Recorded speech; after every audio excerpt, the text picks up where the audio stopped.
성경을 이 예배를 이 가정 사랑합니다. 오늘부터 가정예배. 안녕하세요. 오늘부터 가정예배 오후에 2025년도 세 번째 시간입니다. 한 해가 시작된 지 벌써 20여일이 지나갑니다. 여러 마음의 계획이 더딜지라도 다시 한번 힘을 내서 재출발할 수 있는 소중한 이번 한 주가 되기를 소망합니다. 사도신경으로 신앙 고백하겠습니다. 전능하사 천지를 만드신 하나님 아버지를 내가 믿사오며 그 외아들 우리 주 예수 그리스도를 믿사오니 이는 성령으로 잉태하사 동정녀 마리아에게 나시고 본디오 빌라도에게 고난을 받으사 십자가에 못 박혀 죽으시고 장사한 지 사흘 만에 죽은 자 가운데서 다시 살아나시며 하늘에 오르사 전능하신 하나님 우편에 앉아 계시다가 저리로서 산자와 죽은 자를 심판하러 오시리라. 성령을 믿사오며 거룩한 공회와 성도가 서로 교통하는 것과 죄를 사하여 주시는 것과 몸이 다시 사는 것과 영원히 사는 것을 믿사옵나이다. 아멘.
자, 우리 다 같이 큰 목소리로 설교 제목을 외쳐볼까요?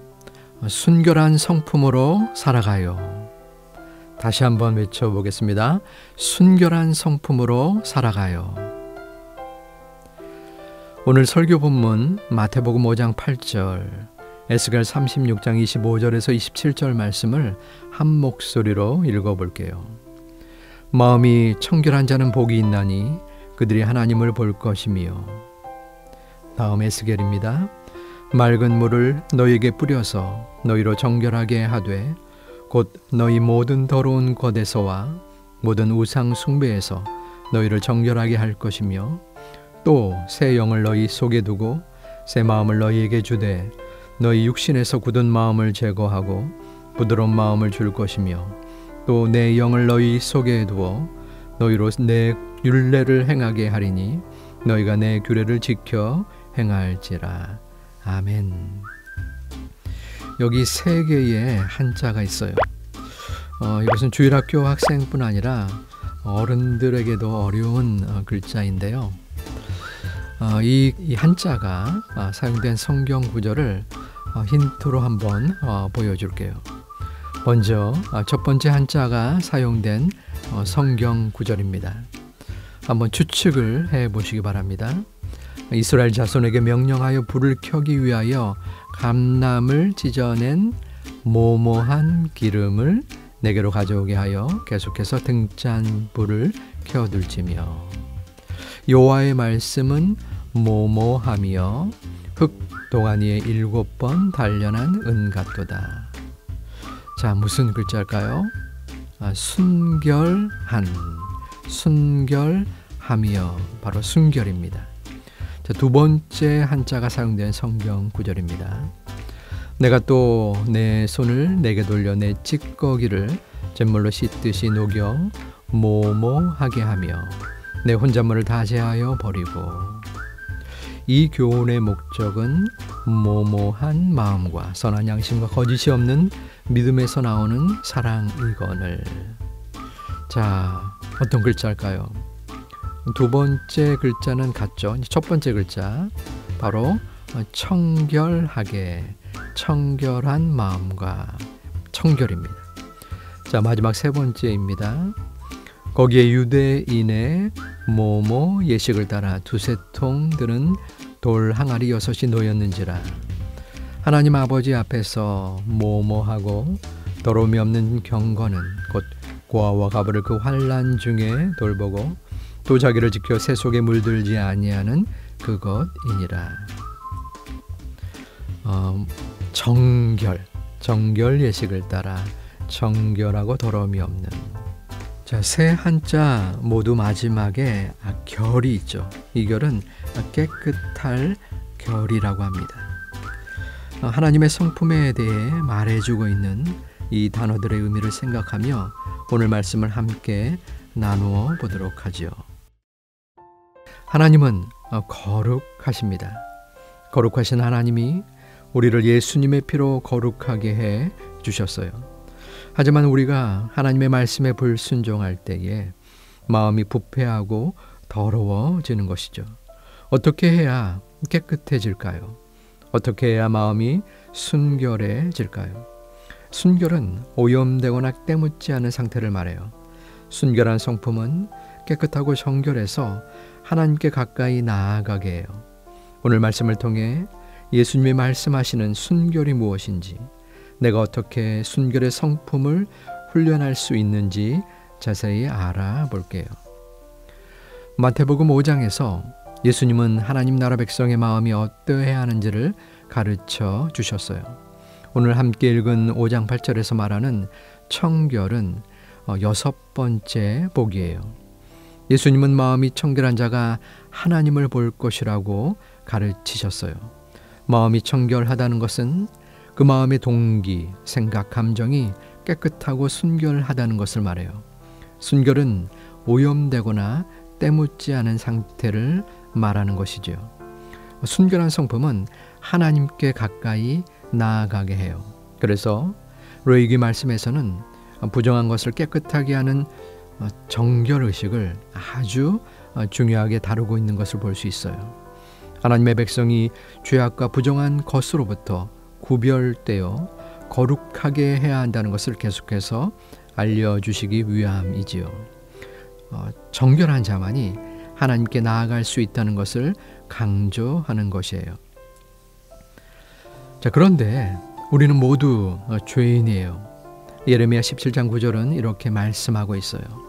만물보다 거짓되고 심히 부패한 것은 마음이라. 누가 능한 이를 알리오마는. 죄인된 사람의 마음은 부패하였어요. 맑은 물에 흙이나 모래가 뿌려지면 물이 탁해지는 것처럼 우리의 마음은 죄로 인해 깨끗함을 잃어버리게 되었어요. 스스로는 죄의 문제를 해결할 수 없기 때문에 우리는 스스로 정결하게 되는 힘이 없는 것이죠. 오직 부패한 마음을 정결케 하는 것은 거룩한 하나님의 말씀뿐이에요. 청결한 마음은 거룩하시고 순결하신 하나님에게서 나오기 때문이지요. 함께 에스겔 36장 25절에서 27절 말씀을 읽어보도록 해요. 맑은 물을 너희에게 뿌려서 너희로 정결하게 하되 곧 너희 모든 더러운 것에서와 모든 우상 숭배에서 너희를 정결하게 할 것이며 또 새 영을 너희 속에 두고 새 마음을 너희에게 주되 너희 육신에서 굳은 마음을 제거하고 부드러운 마음을 줄 것이며 또 내 영을 너희 속에 두어 너희로 내 율례를 행하게 하리니 너희가 내 규례를 지켜 행할지라. 에스겔 선지자는 남유다가 바벨론에 의해 멸망하고 백성들이 포로로 잡혀가던 때에 하나님 말씀을 선포한 선지자들이에요.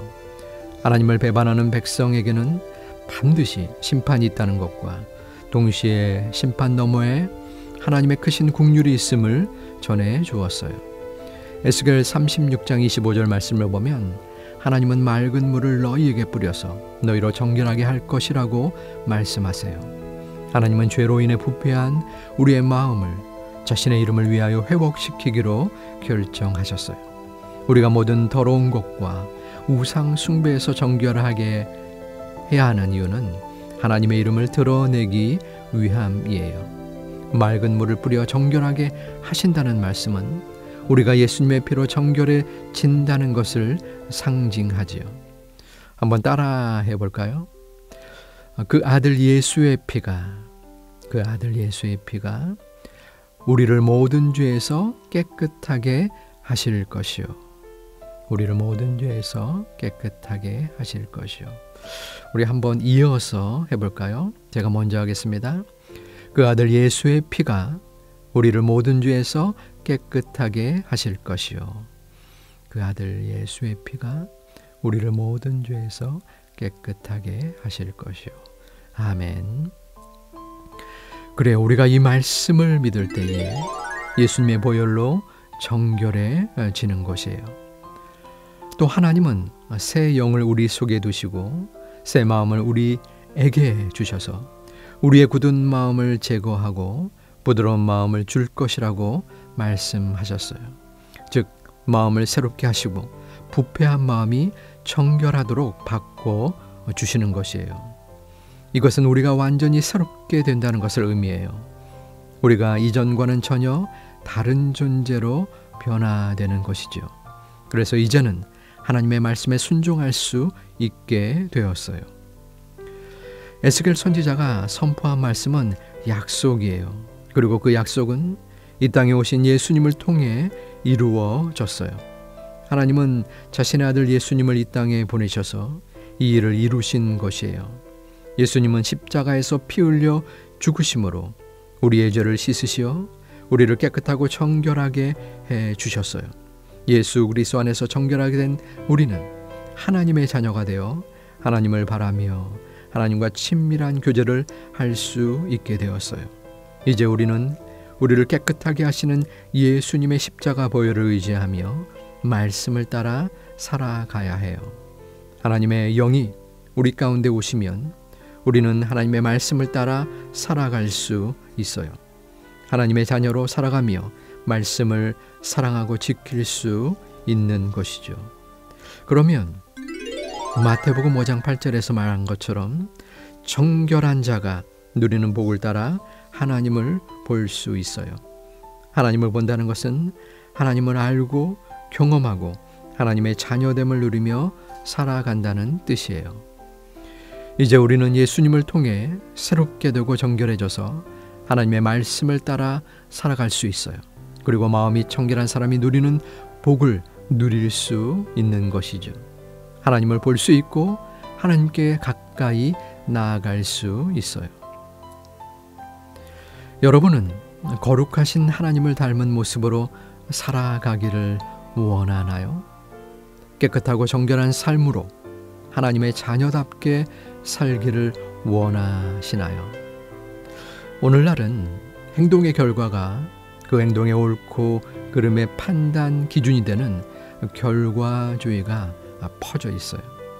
결과가 과정보다 우선시 되다 보니 단지 눈에 보이기 위해서만 행동하기도 하죠. 마음의 동기나 내면의 의도에 대해서는 크게 관심을 기울이지 않아요.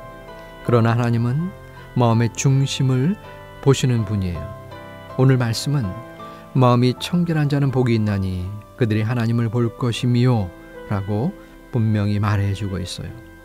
순결한 성품으로 이 땅을 살아갈 때 하나님 나라를 누리며 살아갈 수 있다는 것을 반드시 기억하기를 바랍니다. 하나님의 말씀으로 나를 비추어 보세요. 성령님의 도우심을 구하며 회개 기도를 하는 것이에요.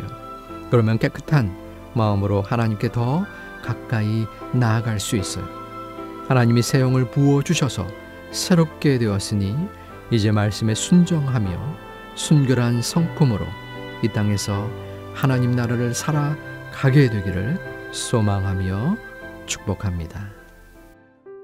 우리 함께 적용의 나눔의 말씀은 우리 여러분들은 순결한 성품, 즉 깨끗한 마음을 가지는데 혹시 방해를 받는 것이 있나요? 예를 들어 친구의 유혹, 스마트폰, 여러 걱정과 고민 등 이러한 방해가 올 때에 어떻게 그것을 물리치고 깨끗한 마음을 가질 수 있을지 한번 생각해 보시고 나누어 보기를 바랍니다.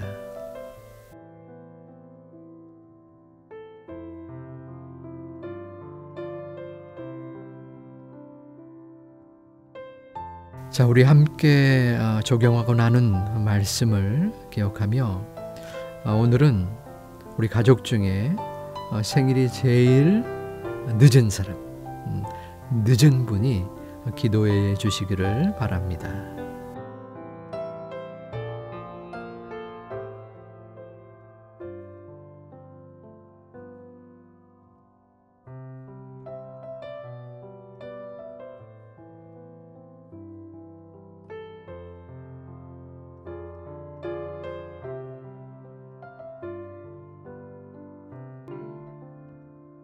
우리 다 같이 주기도문으로 예배를 마치겠습니다.